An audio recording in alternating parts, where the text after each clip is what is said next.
The room went silent the instant the steel blade clattered against the training mat. Every set of eyes, from weathered veterans to cocky Navy SEAL trainees, shifted to the young Army soldier standing in the center. Her chest heaved, her jaw clenched, and her hands shook, not with fear but with adrenaline still running hot through her veins. Private First Class Emily Rains had just disarmed Master Sergeant O'Connell, the hand-to-hand combat instructor, in under 3 seconds.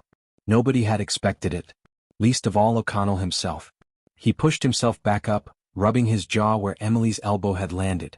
His lips curled into something between a grin and a grimace. "Well damn," he muttered, staring at her like she was a puzzle he wasn't sure he wanted to solve. The SEAL candidates leaned against the walls, some smirking, others shaking their heads in disbelief. One whispered, "No way that just happened." Emily's knuckles throbbed where she'd slammed them against the instructor's wrist to knock the knife free. She wanted to relax, to breathe, but her instincts screamed that the fight wasn't over. "Again," O'Connell barked, scooping the knife from the mat. His face hardened, erasing any trace of humor. "You got lucky once. That's all." She swallowed, nodded, and squared her stance. The second bout lasted longer, 5 full seconds this time. He came at her fast, feinting high before lunging low, but she spun, caught his wrist, and twisted. Pain flashed across his face before he let the blade drop. It bounced once on the mat, right at the boots of a SEAL trainee. The room filled with low whistles and murmurs. O'Connell stood stiffly, staring at her with eyes that seemed to burn straight through. Then he nodded, slow and deliberate. "All right, Private. Looks like we've got ourselves a fighter." The moment burned itself into memory. Not because Emily wanted to embarrass him, God, the opposite, but because she realized everyone was watching now. Not as the quiet girl who'd slipped through the cracks in training, not as the soldier people dismissed with a glance, but as someone dangerous. Someone real. Later, when the war chewed them all up and spat them out in pieces, the men in that room would remember this moment. By the time the sun set over the base that evening, Emily's body ached in places she didn't know existed. She sat on her bunk, unlacing her boots, when a shadow loomed in the doorway. "Word's spreading fast," said Corporal Vega, dropping into the bunk opposite hers. He was a broad-shouldered Puerto Rican with a grin that could sell bad whiskey. "They're calling you the Deadeye Division girl." Emily frowned. "That doesn't even make sense. I'm not even in that unit." "Doesn't matter. You put O'Connell on his ass. Twice. You just painted a target on your back and a badge on your chest at the same time." She groaned, leaning against the wall. "That's the last thing I wanted. I just reacted." Vega shrugged. "Reactions win fights. You'll see." He wasn't wrong. 3 weeks later they were halfway across the world. Dust storms ripped through the base in Kandahar, coating everything in a permanent layer of grit. The air reeked of diesel and sweat, and the distant rumble of artillery was as familiar as birdsong. Emily adjusted the strap on her helmet, listening to the briefing inside the cramped tent. The mission was simple on paper: a recon sweep through a valley where enemy fighters were suspected to be moving weapons. In reality, nothing in Afghanistan was ever simple. Captain Dorsey traced a finger across the map. "Intel says there's a small compound here. Could be nothing. Could be something. Rains, your point?" Her stomach tightened. "Yes, sir." She caught Vega's quick glance. His smirk was gone, replaced by something sober. This wasn't training mats and whistles anymore. They rolled out at dawn. The MRAP rumbled over uneven terrain, dust pluming behind them. Emily sat up front, rifle across her chest, eyes scanning the ridgelines. Every shadow looked like a muzzle, every rock like a body waiting to rise. Half an hour into the patrol, the comms crackled. Movement 2 o'clock. Ridge line. Emily's eyes locked on it instantly. A flicker of cloth against the sand. Too high, too deliberate. She keyed her mic. "I've got eyes on. Possible overwatch position." "Copy," Dorsey replied. "Stay sharp." The convoy slowed, engines growling like restless beasts. Silence pressed against them, broken only by the crunch of tires on gravel. Then it hit. The explosion tore through the ground beneath the lead vehicle, a thunderous roar that swallowed sound, light, and breath. The MRAP lifted into the air like a toy, then slammed back down, smoke and flame spewing from its hull. "Contact! Contact!" Ambush left. Bullets ripped across the valley, sparks flying as rounds pinged off armored plating. Emily ducked instinctively, her ears ringing. Her rifle was in her hands before she even realized she'd moved. "Rains? On me!" Vega shouted, diving behind a rock outcrop. She slid beside him, heart pounding. Training screamed in her head. Control your breathing, find your target, return fire.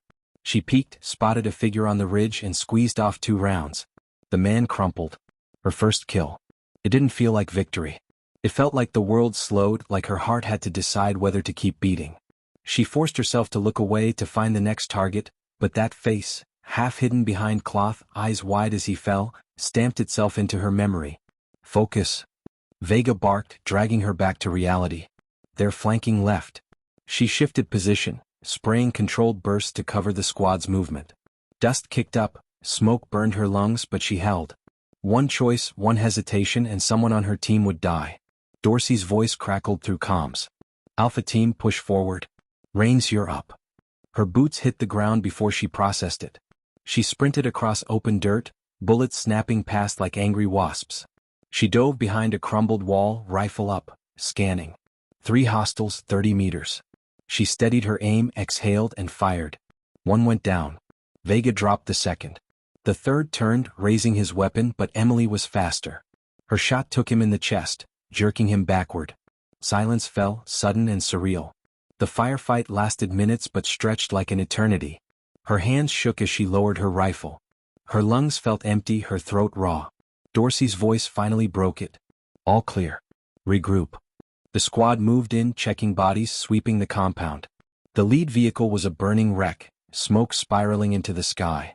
Medics scrambled, pulling survivors from the twisted metal. Emily stood frozen, staring at the flames. She'd lived through her first real ambush. She'd killed. And she couldn't shake the feeling it was only the beginning. That night, as they sat around the dim glow of a lantern, Vega broke the silence. You did good today, Rains. Kept your head when it mattered. Emily stared at her hands. I almost froze. If you hadn't snapped me out of it. Almost doesn't matter. You didn't. He leaned back, stretching. War's not about perfection. It's about survival. You learn, you adapt, you keep the people next to you alive. She looked up, meeting his gaze.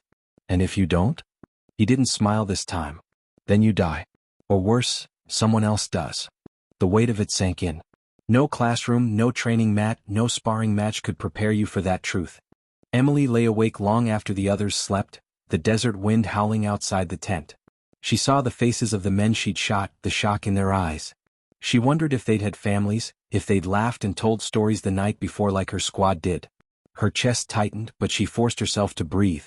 Tomorrow would bring another patrol, another chance for the ground to explode, for bullets to find flesh. She couldn't afford to drown in questions. Not yet. But deep down, she knew something had changed in her. Not weakness. Not fear. Something sharper, heavier.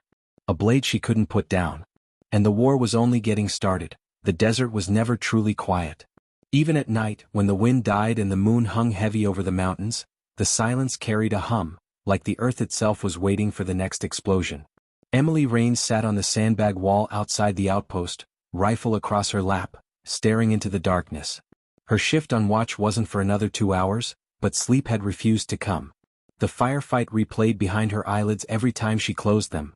The crack of rifles, the thunder of the explosion, the shock on the faces of the men she'd killed.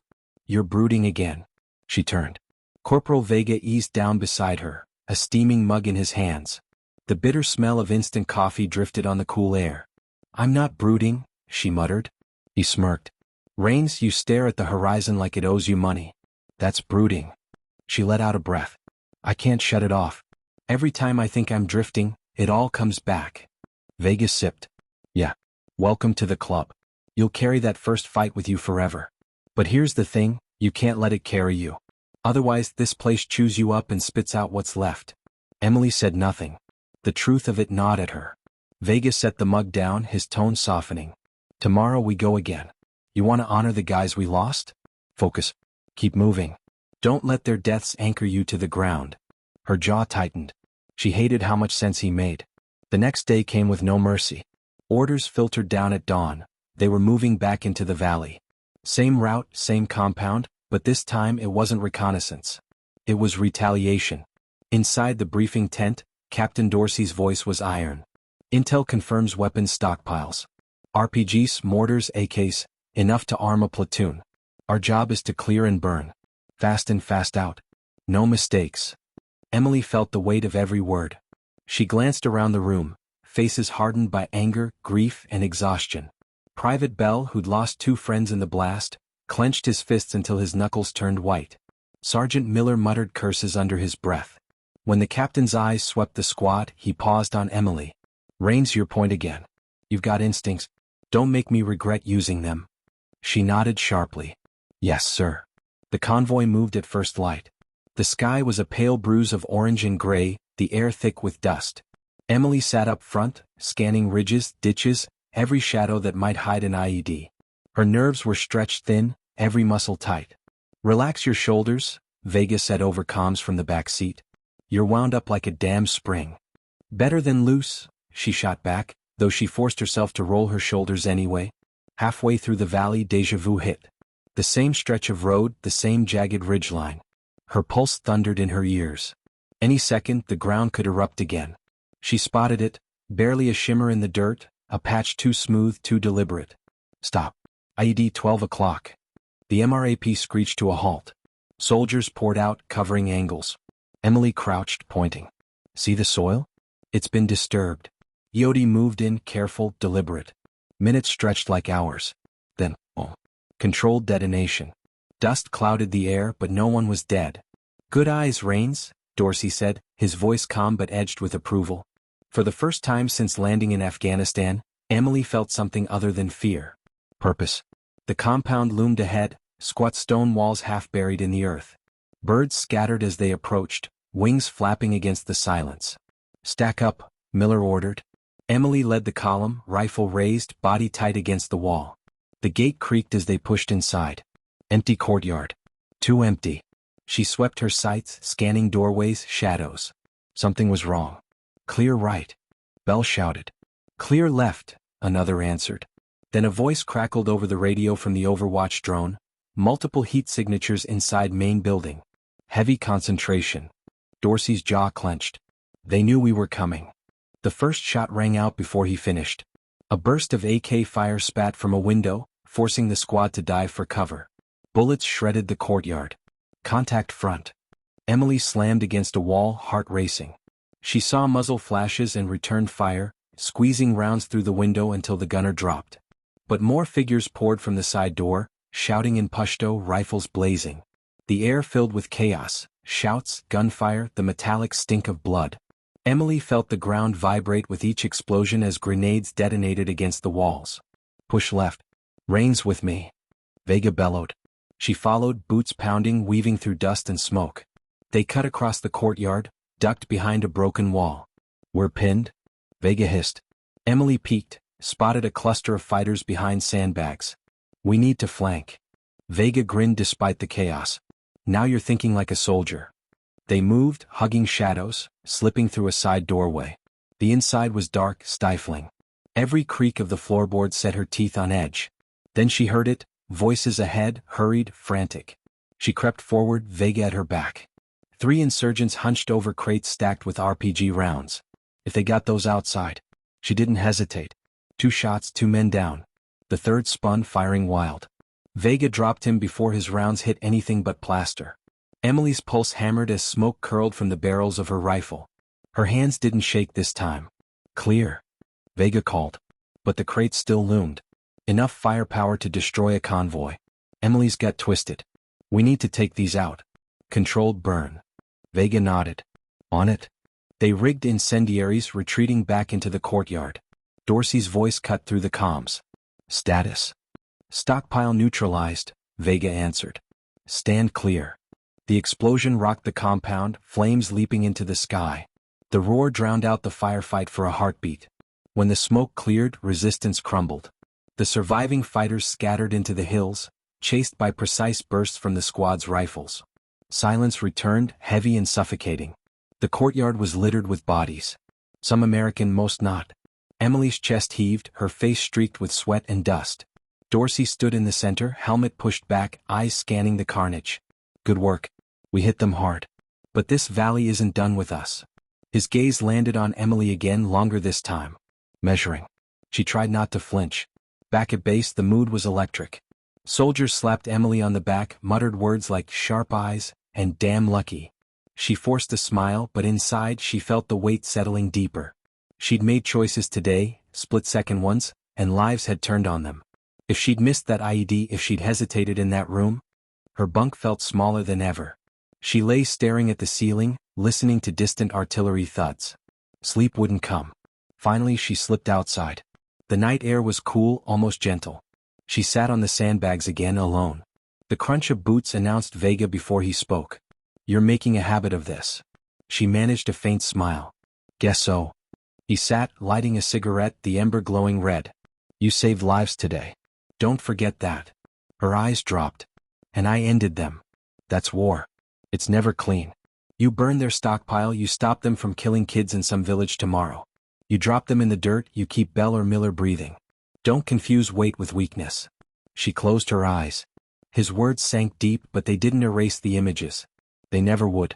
Vega exhaled smoke, tilting his head back. "One day, Rains, this war's gonna ask you something you don't want to give. Question is, will you be ready to answer?" Emily didn't reply. She couldn't. Because for the first time, she realized she wasn't afraid of dying out here. She was afraid of who she might become if she kept surviving. The war wasn't slowing down. The next mission orders came at dawn. High-value target. Coordinated strike. No margin for error. And Emily Rains would once again find herself at the tip of the spear, forced to make choices that would echo long after the desert swallowed their footprints. Choices that would decide not just who lived, but who they all became. The desert dawn burned blood red on the horizon when Emily Rains pulled her gear on. The outpost buzzed with urgency. Today wasn't a patrol, it was a hunt. A high-value target had surfaced in the hills, a local warlord responsible for ambushes, executions, and the stockpiles they had destroyed last mission. Captain Dorsey briefed them with a tone that cut like steel. "Name's Kadir Rahman. He's a ghost, slips across borders, hides in villages, strikes hard, disappears. Our intel says he's dug into a walled compound up in the Karengal Valley. This isn't recon. This is capture or kill. No room for error." The map spread on the table showed jagged mountains, narrow goat trails, and thick forest. The Karengal had chewed up platoons before them, and every soldier knew it. The silence in the tent wasn't fear, it was respect for the valley's reputation. "Alpha Squad inserts by hello nightfall," Dorsey continued. "Approach silent. Rains your lead scout. Vega you're her shadow. Move quiet, move fast. If Rahman slips, more Americans die next week." "Understood." A chorus of "Roger, sir" filled the air. Emily felt the weight of his gaze. She nodded once. Her throat was dry, but her voice didn't falter. "Understood." The Black Hawk's rotors thundered against the night sky, cutting across the peaks. Emily sat packed between soldiers, her rifle clutched tight. The vibration rattled her bones, but her mind was steady now, focused. Vega leaned close, shouting over the roar. "Think of it like training, except every bush wants to kill you." She smirked despite herself. "You're terrible at pep talks." The helicopter banked hard, descending into darkness. The crew chief's voice boomed, 30 seconds. Emily checked her gear one last time, heart pounding with that old mix of fear and anticipation. This wasn't the base mat. This wasn't sparring. This was the razor edge of war. The bird flared, wheels skimming rough earth. Go. Go. Go. Boots hit dirt. Emily crouched, rifle up, scanning as the Black Hawk lifted, rotor wash whipping her hair. Then it was gone, swallowed by the night, leaving only silence and the jagged silhouettes of mountains. "Rains, you're on point," Dorsey's voice crackled through the comms. "Copy." She moved forward, crouched low, eyes straining through the NVGs. Every sound, crickets, distant dogs, the whisper of wind, pressed into her skull. The valley felt alive, hostile, waiting. Hours passed as they wound along goat trails, slipping through trees and brush. Emily's legs burned, but she pushed forward, Vega just behind her, squad stretched out in staggered formation. At the crest of a ridge, she froze. Below, nestled in the dark, lay the compound. Stone walls, guard towers, the faint glow of fires. Figures moved inside, men with rifles slung, silhouettes pacing. Her pulse quickened. "Visual on target compound," she whispered into comms. Dorsey's reply was a low growl. "Copy. Hold position. Overwatch drone confirms HVT inside." Orders flowed, Alpha Squad splitting, flanking, setting charges for breaches. Emily's job was to get them close without alerting the hornet's nest. She led them down the slope, every step measured, breath steady. A goat bleated nearby, startling her heart into her throat, but no alarm rose from the compound. They reached the outer wall. Vega crouched beside her, sweat glistening on his face despite the cool night. "Doors reinforced," he muttered, running a hand along the stone. "We'll need to blow it." Emily scanned, spotting a narrow drainage culvert half buried in dirt. Barely wide enough for one soldier. She motioned. "There. We crawl." Vega raised an eyebrow. "That's suicide." "Better than announcing ourselves with a charge." Dorsey's voice cut in. "Rains, what you got?" She explained. Silence followed, then, "Do it." Quiet. Emily slung her rifle across her back, dropped to her belly and slid into the culvert. The dirt scraped her gear, claustrophobic, suffocating. Her breath echoed in her helmet, each inch forward like squeezing through a coffin. At the other end she emerged inside the compound's shadow. She pressed flat against the wall, heart racing. Vega slithered through behind her, muttering, "Next time I pick the route." They signaled and one by one soldiers wormed through. Soon the squad was inside, crouched low, rifles ready. Emily crept forward, NVGs glowing green. She caught the outlines of two guards by a fire, their rifles leaning casually against the wall. They laughed, unaware of the Americans stalking the shadows. Her finger tightened on the trigger. One squeeze and they'd never see the sun again. But something in her gut twisted. They weren't attacking. Not yet. They were just human. Vega whispered, "Rains? Do it." Her breath trembled. She aimed higher at the oil lamp above their heads. One shot cracked, the glass shattered, fire sputtering out. Darkness swallowed the guards. Confused, they scrambled, grabbing rifles too late. The squad opened fire, suppressed bursts precise. Both men dropped before they understood what had happened. Vega's voice hissed in her ear. "Risky." Emily whispered back, "Necessary." And in the silence after, she wondered if mercy had any place left here. They moved deeper. Hallways twisted through the stone structure, shadows layered thick. Every corner felt like a trap. Emily's nerves burned raw, her rifle steady by sheer force of will. Then voices. Deeper inside. Commanding, harsh. Dorsey motioned and the squad fanned out. They breached, flashbangs first, then the rush of boots. Chaos exploded. Shouts in Pashto, gunfire hammering the walls. Emily dropped one man rushing with an AK, then swung to another ducking behind crates. The room filled with smoke, screams, the metallic taste of blood. "Target moving." "East wing," someone shouted. Emily's head snapped. A figure in dark robes bolted through a doorway flanked by two guards. "Ramon." Her instinct screamed. She broke from cover, sprinting after him. Vega cursed but followed. Bullets snapped past, plaster dust raining. Through corridors, over stairs, into the night air again. Ramon ran like a shadow, his guards laying down suppressive fire.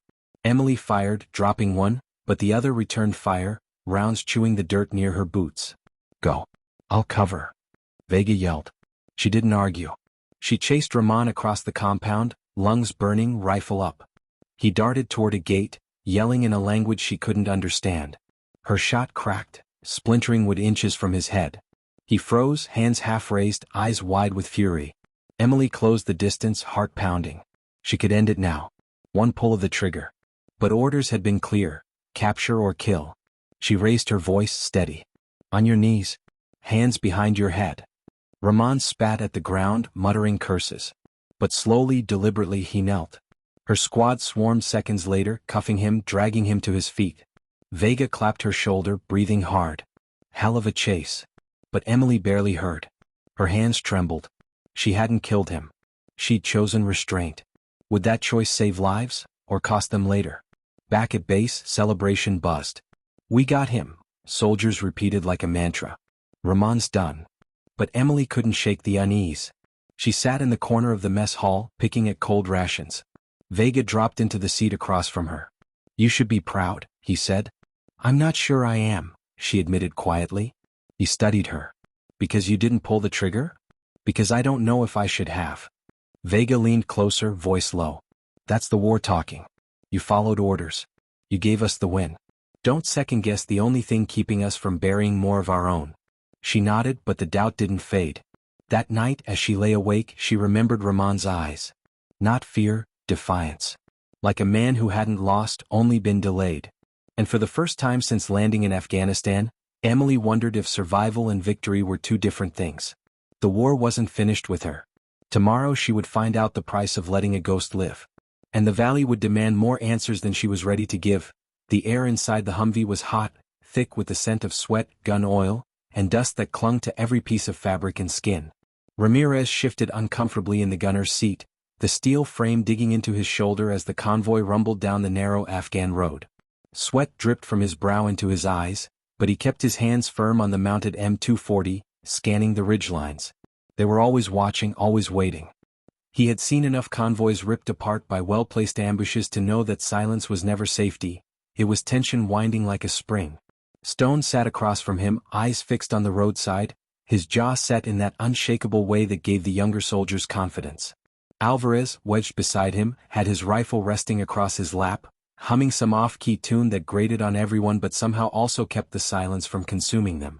Across the radio, the crackle of static gave way to the lieutenant's voice, firm but calm.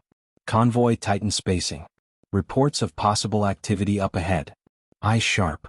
Daniels leaned forward, peering through the cracked windshield.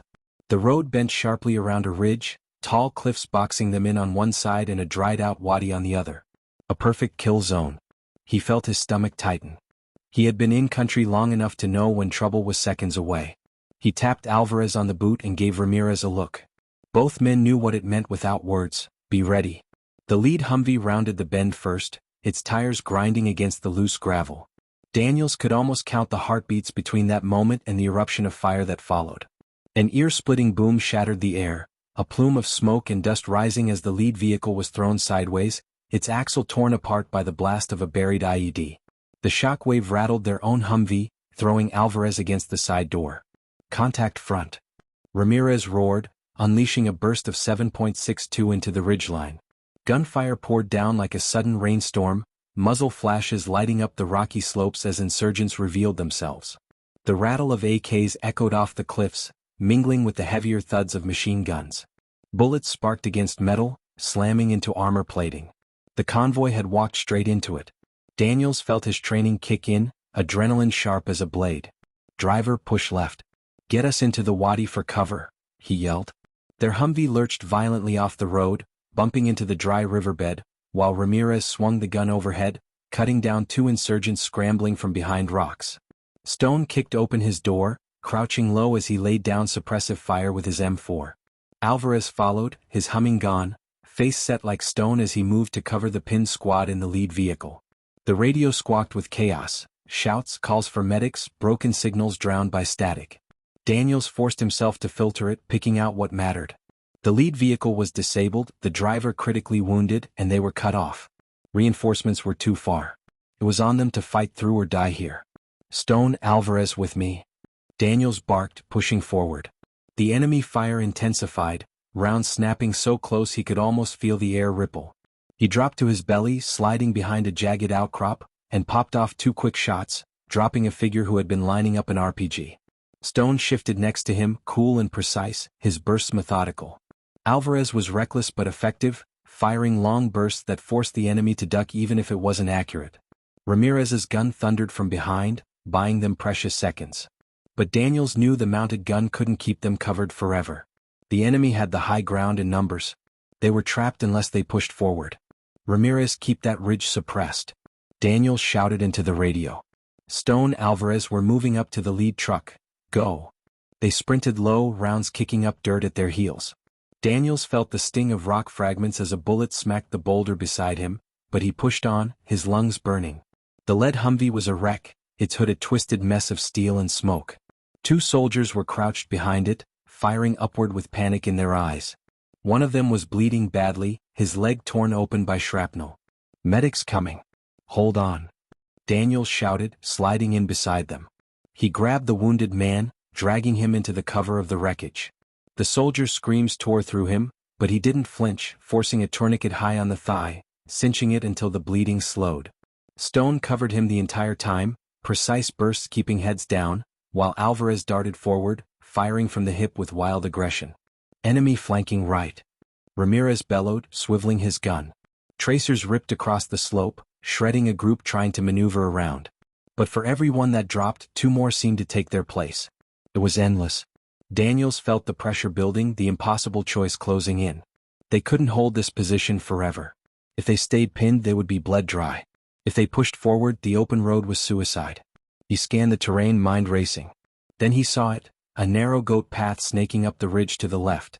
If they could get a fire team up there, they could flank the enemy, turn the ambush on its head. Stone, Alvarez, on me. We're taking that path. Ramirez, keep hammering them, don't let up. Got it? Ramirez grunted, sweat streaming down his face as he fed another belt into the gun. Daniels and the others broke from cover, sprinting toward the path as bullets stitched the dirt around their boots. He could hear his pulse in his ears, his breath ragged as he climbed. The incline was brutal, rocks sliding beneath their boots, but they pushed harder, driven by raw will.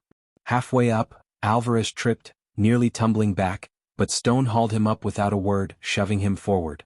At the top, the enemy hadn't expected them. A cluster of insurgents were reloading, laughing at the slaughter below, their rifles casually resting against rocks. Daniels didn't hesitate.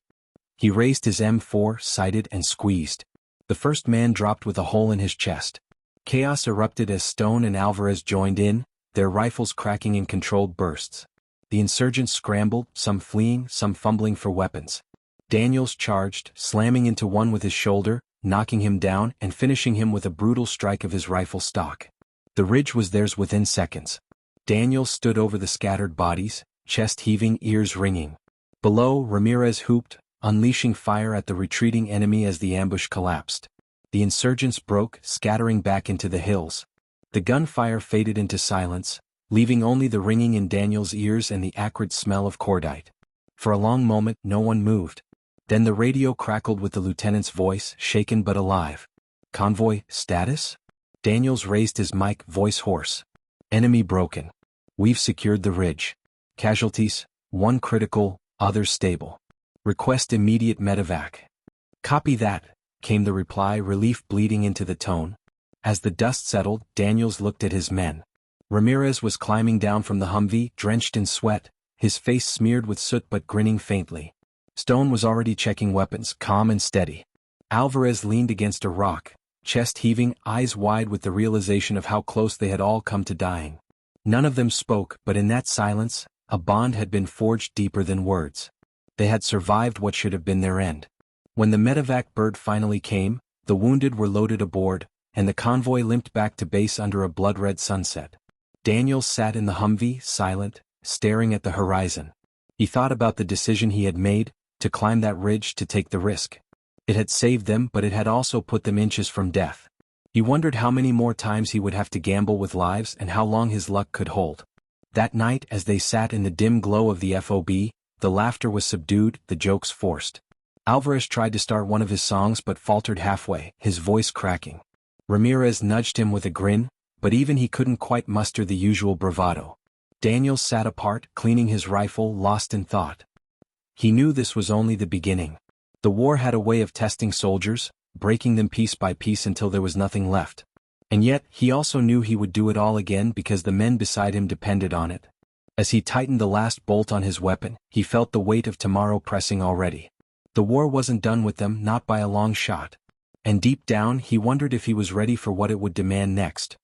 The base never slept, even after an ambush that should have left them all dead. Generators hummed through the night, radios crackled with endless chatter, and the dull thump of helicopters cycling in and out was constant. Daniels lay on his cot, boots still on, staring at the canvas ceiling of the tent. Sleep wouldn't come. Every time he closed his eyes, he saw the flash of the IED, the chaos of gunfire raining from the ridgeline, the blood pumping from the leg of that soldier he dragged to cover. He forced himself to breathe slow, steady, but his heart kept pounding like he was still in that wadi. Around him, the others tried to find rest. Ramirez was already snoring, his chest rising and falling like he hadn't a care in the world. Stone lay flat on his back, hands folded neatly across his chest, his expression unreadable even in the low light. Alvarez tossed and turned, muttering curses under his breath. Daniels sat up finally, rubbing his face. He knew what was coming. After an ambush like that, higher command wouldn't just let it slide. They'd want blood. The next morning confirmed it. The squad was summoned to the briefing tent at dawn, the air still cool and the ground damp with dew. Inside, the lieutenant stood stiff-backed, his jaw set like granite. A map was spread across the folding table, red markers clustered around the area of yesterday's ambush. Intel confirms what we suspected, the lieutenant said, his voice clipped. The ambush wasn't random. It was coordinated. The cell responsible is led by an HVT, codename Viper. We believe he's consolidating fighters in the sector. Our orders are to hit back before they regroup. Daniels studied the map, the circled valley marked as a suspected staging ground. His stomach tightened. It was deep inside hostile territory with only one road in and out. A death trap if they weren't careful. He glanced at Stone, who was already analyzing lines of sight and possible approaches. Ramirez just grinned faintly as if eager for another round. Alvarez leaned forward, eyes bright, the kind of reckless hunger that made Daniels uneasy. The lieutenant's eyes swept the room. We're moving out at 1600. The plan is simple. Infiltrate, confirm Viper's presence and neutralize the cell. No half measures. Questions? No one spoke, but the silence was thick. Everyone knew neutralize meant a fight to the death. As the squad prepped gear, Daniels felt the tension simmering. He checked his weapon twice, making sure the optics were tight, the magazines clean. He packed extra ammo, extra water, and a photo of his sister that he tucked deep into his vest. Ramirez sat nearby, humming as he loaded belts of 7.62 for the machine gun. "Round 2, brother," he muttered. "This time we hit back harder." Stone said nothing, but Daniels caught him watching Alvarez, who was jittery, pacing as he triple-checked his rifle. It wasn't excitement, it was nerves eating him alive. Daniels made a note to keep him close once they were outside the wire. By 1600 the convoy was ready. The Humvees lined up, engines growling, the smell of diesel heavy in the air. Dust kicked up as the column rolled out of the gate, the sun hanging low and orange on the horizon. Daniels sat in the back, helmet tilted forward, scanning the ridgelines through the slit of the armored window. Every shadow looked like a rifle barrel, every glint of metal like an IED trigger. The silence inside the vehicle was suffocating. 2 hours into the drive they reached the valley. The terrain was harsh, jagged cliffs rising like broken teeth, the road snaking through like a trap. The lead vehicle halted, and the order came through the radio: dismount and move on foot. Daniels felt relief wash through him. At least on the ground he could trust his instincts more than armor. The squad fanned out, boots crunching on gravel. The valley was too quiet. No birds, no movement, just the wind whispering through the rocks. Daniels felt the hairs on the back of his neck rise. He signaled to Ramirez on the gun, then raised his fist for a halt.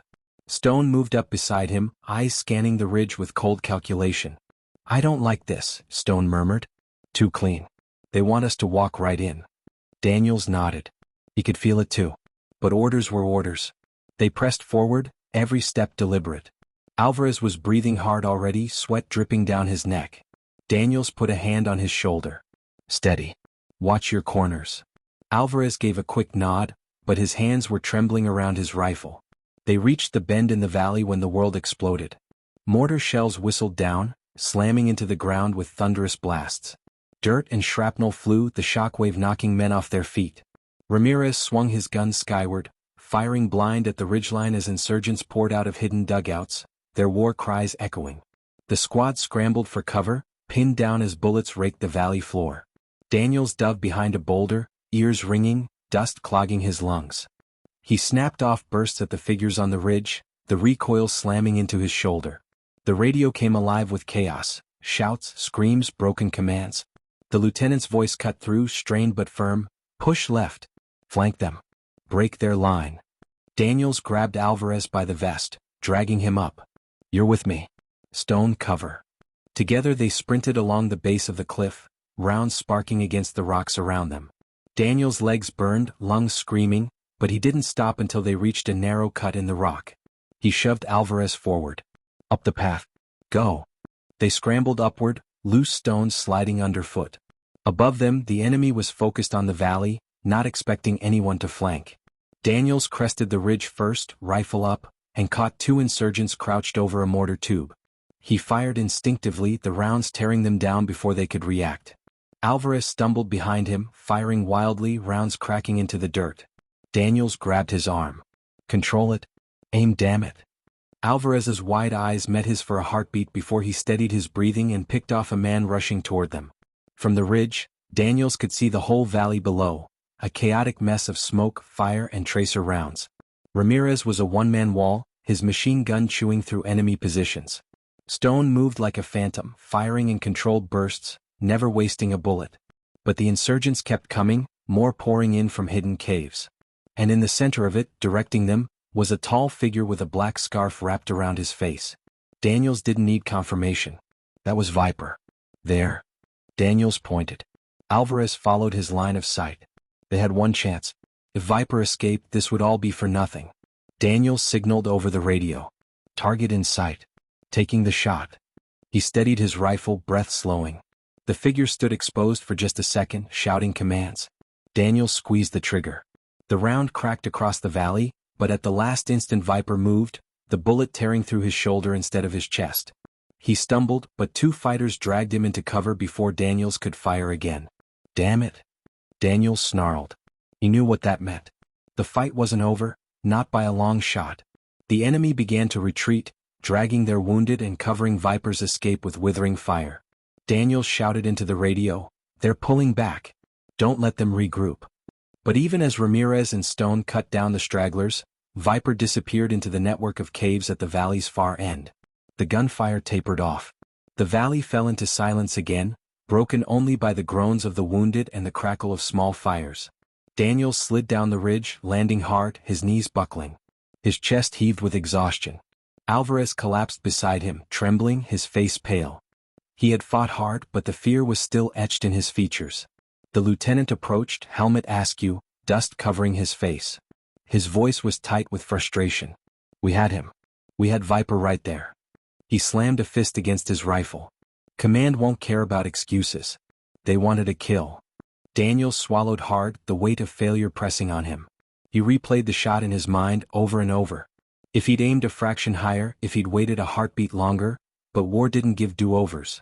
He looked at his squad, Ramirez reloading with bloody knuckles, Stone expressionless as he checked bodies for intel, Alvarez staring at his hands like he wasn't sure they were still his.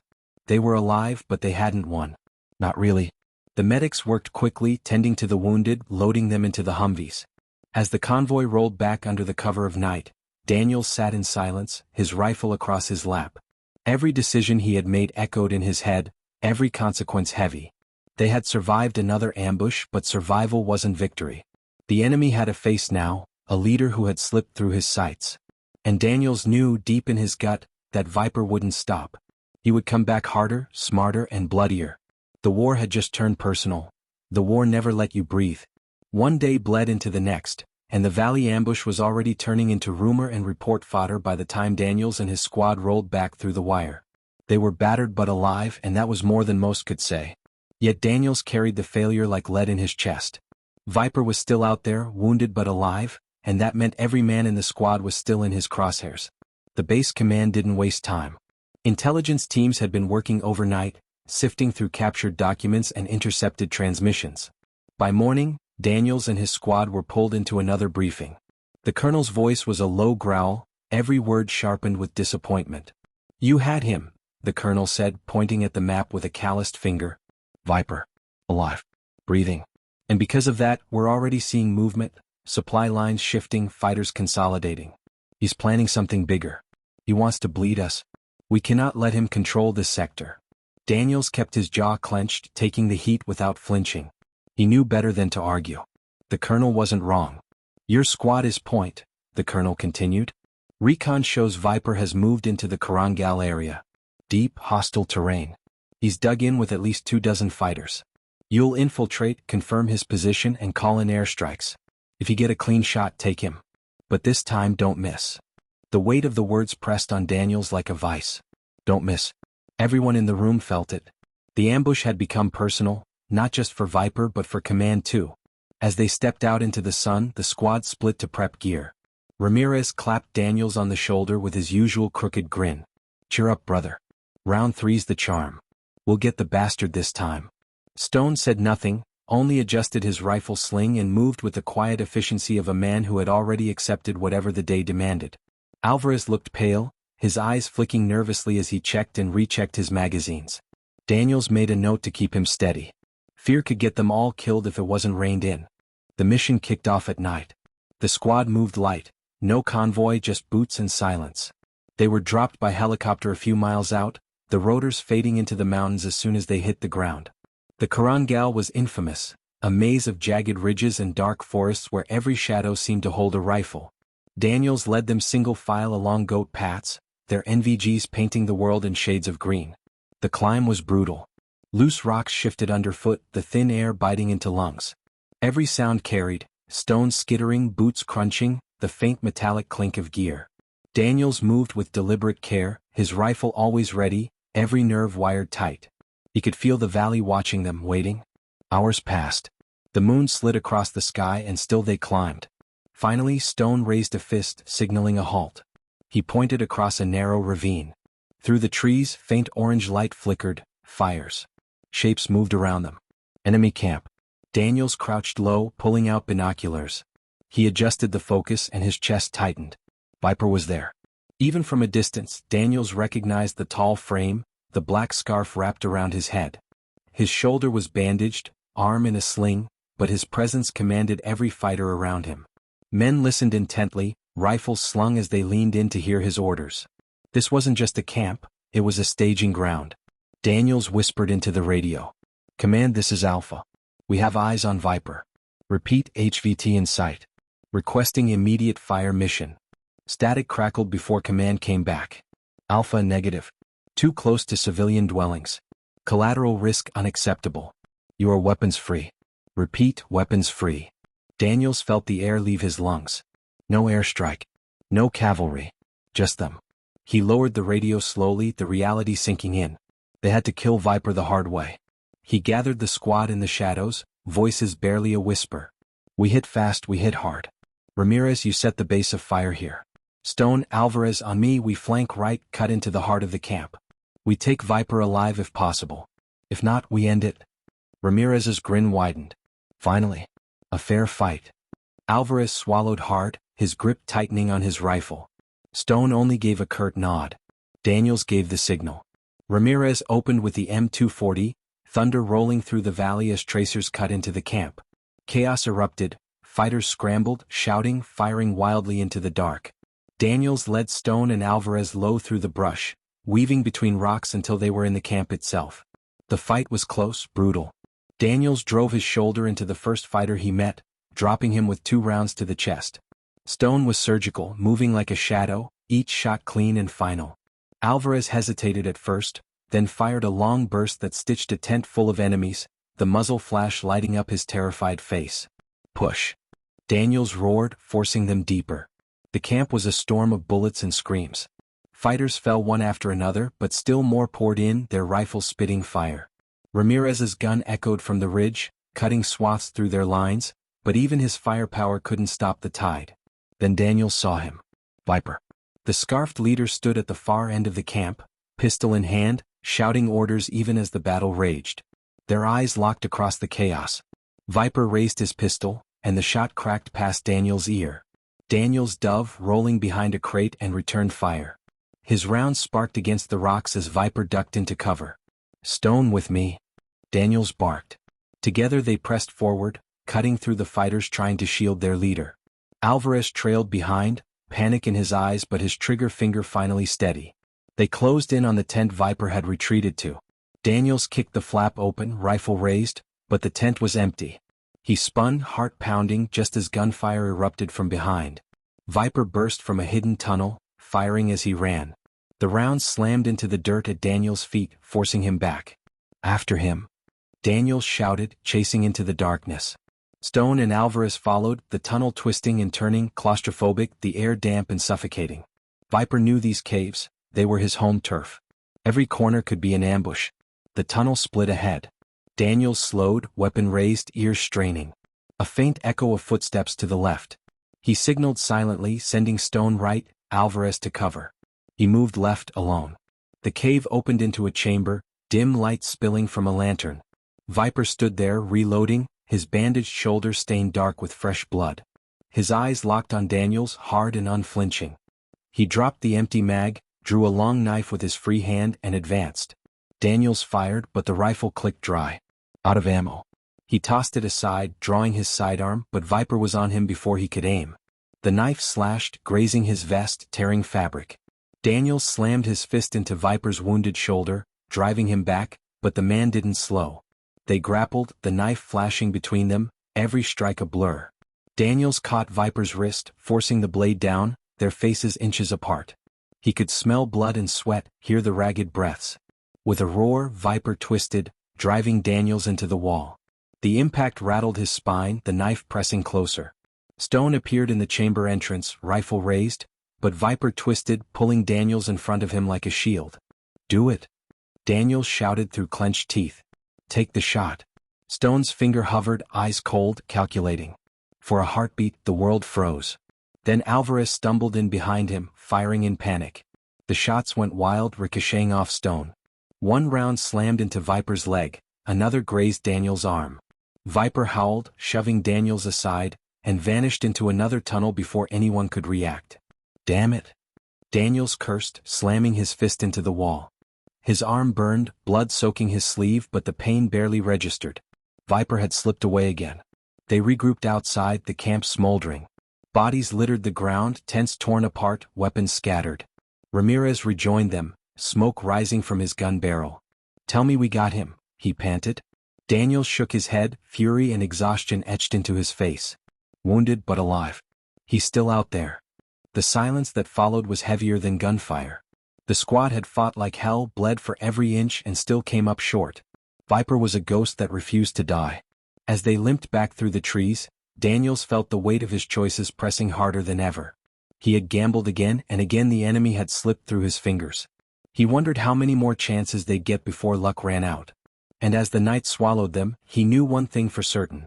The next time they crossed paths, only one of them was walking away. The dust never settled in her memory. Even weeks after the firefight at the compound, Staff Sergeant Elena Ramirez could still feel the grit of sand in her teeth, hear the echo of gunfire in her skull, and see the flash of her friend's blood staining the desert floor. She'd survived again, by instinct, by stubbornness, and by the thin thread of luck. But survival was no longer enough. She had orders to carry out, a team that looked to her, and enemies who were always watching from the shadows. Part of her wondered if this was what war did. It sharpened you to a point so fine that one wrong move would break you completely. The night before their final push, she sat outside the half-collapsed building they'd taken as temporary cover. The Afghan village was silent around them, but it was the kind of silence that carried threat. In the distance, she could hear the faint hum of a generator from an enemy stronghold. The place intelligence said was their last chance to cut the insurgent supply line before the region dissolved into chaos.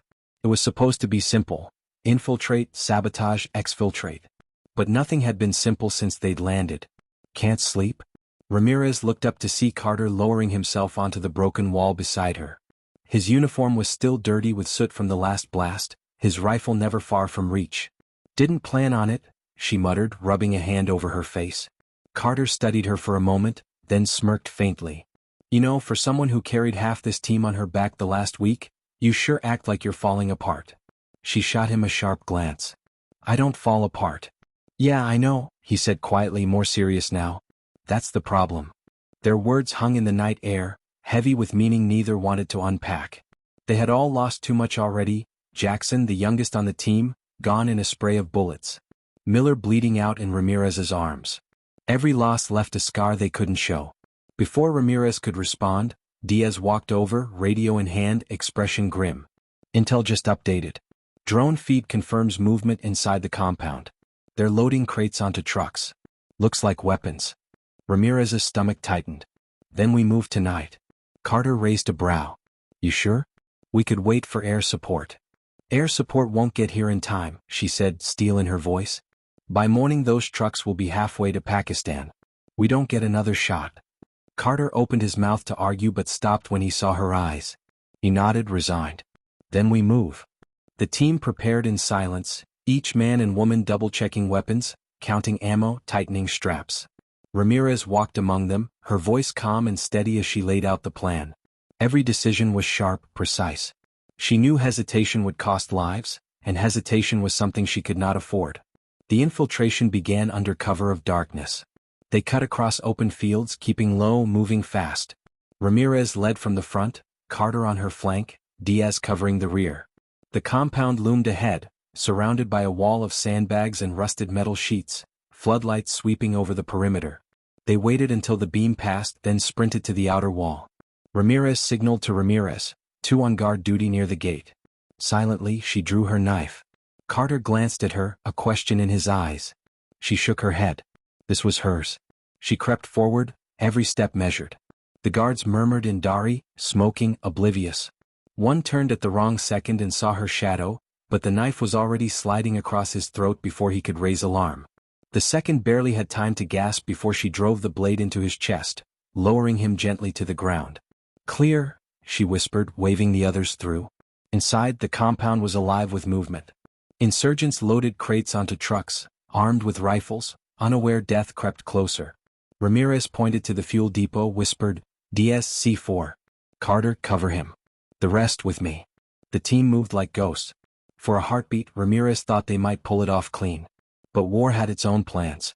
A shout rang out. A spotlight cut across the yard, blinding them. Gunfire exploded. "Contact!" Carter roared, opening fire. Bullets shredded the night. Ramirez dove for cover, returned fire, dropped 1-2 enemies in quick bursts. Her heart pounded but her focus narrowed, every sound and shadow feeding her instincts. She saw Diaz sprinting to the fuel depot, rounds sparking at his feet. "Diaz, move!" she screamed, but he didn't stop. He slapped the C4 against the tank, armed it, and dove behind a crate just as an RPG whooshed overhead, exploding against the wall. The compound erupted in chaos. Ramirez grabbed her comms. "Diaz, blow it." The explosion tore through the night, a fireball engulfing trucks and crates, sending shockwaves through the compound. Insurgents screamed, scattered, but more poured out of buildings with rifles raised. The team pressed forward, but Ramirez felt the tide shifting against them. She counted bodies, ammo, seconds. They were running out of all three. "Fall back," Carter shouted. "We've done enough." Ramirez hesitated. The mission wasn't complete. The leader, the man who had orchestrated every ambush and killing, was still inside. She could see him, just a glimpse, retreating into the main building. If he lived, all of this meant nothing. Her decision came in a heartbeat. "Carter, take them out. Get everyone clear." He grabbed her arm. "Elena, don't." "Do it," she barked, pulling free. She ran headlong into the building, bullets chasing her, smoke filling her lungs. The hallways twisted, dark and claustrophobic, but she moved like she'd been here before. At the far end she found him, the commander, scrambling for a weapon. "Stop," she ordered, rifle trained on him. He froze, eyes wide, then smirked. "You're too late, soldier. Others will rise." "Not tonight." She pulled the trigger. The shot echoed in the small room, the commander dropping in a heap. Ramirez exhaled, shoulders shaking. But the relief lasted only a moment.